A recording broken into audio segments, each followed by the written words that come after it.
First on CNN, federal investigators are reaching a critical decision point on whether or not to charge the president's son, Hunter Biden.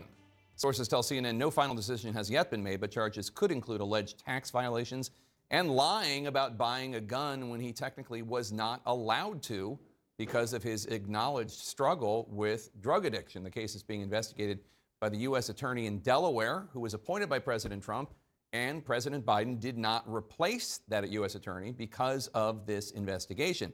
CNN's Kara Scannell and Evan Perez have details for us right now. Kara, let me start with you. Why do investigators need to decide soon on whether or not to charge Hunter Biden?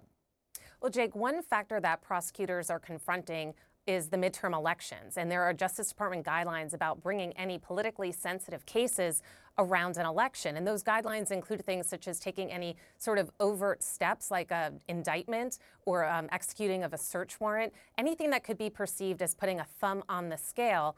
They try to avoid that. So now current and former Justice Department officials say that that deadline is effectively 60 days before the election. So that implies that there could be a decision soon about what steps they want to take, or they could decide to wait until after the elections in November. And Evan, President Biden, not to mention Hunter Biden, are not on the midterm ballot. Is there any indication that Attorney General Merrick Garland might buck this Justice Department norm, or that this wouldn't be included? Well, Jake, we know one thing about Merrick Garland is that he is going by the book, right? Everything he does is by the book. And in this case, as you pointed out, he's not Hunter Biden, and certainly Joe Biden's not on the ballot. But, we can look at previous years with congressional elections.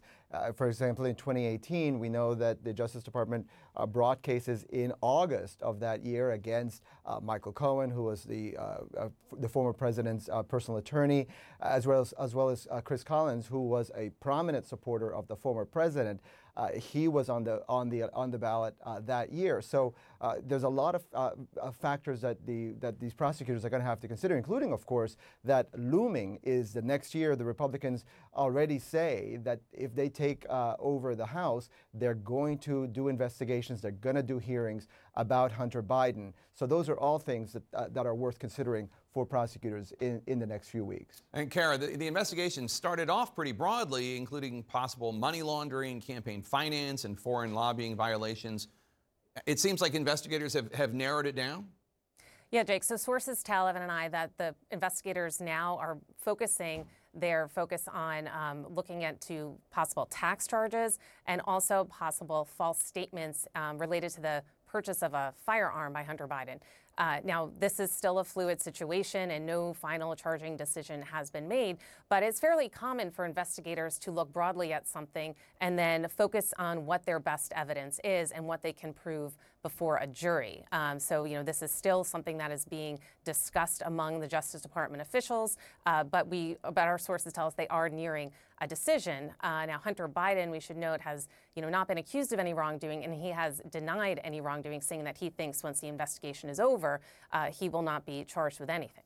All right, Evan Perez and Kara Scannell, thanks to both of you. Let's discuss with my panel. Paul, who knows what's going to happen, right? But assuming that Hunter Biden were charged in August, which is a possibility, with something, could that depress Democratic turnout, you think? No. No. I mean, I wish the guy well. He struggled with addiction and nobody has charged him with anything. But this has been a Republican fixation to no avail. They've got no political gain out of this. I looked up Ron Johnson, the senator from Wisconsin, a couple of months ago, was asked about mass shootings, which just interviewed Congressman Krishnamurthy about. He said this, quote, "Before we pass anything new on guns, let's enforce the law we already have. Let's start with Hunter Biden." Like, what the heck? So it's a challenge for Hunter Biden.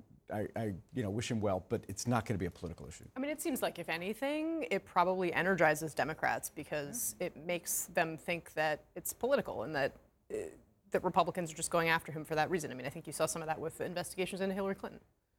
At least we can have confidence so that President Biden is not going to interject himself into this. He's not going to try to put his thumb on the scale of the Department of Justice. They are going to continue to conduct this investigation independently. We could not operate with that degree of confidence under the former president. So anyway, let's put a pin on it. We'll wait to see what happens, and then we'll talk about that more.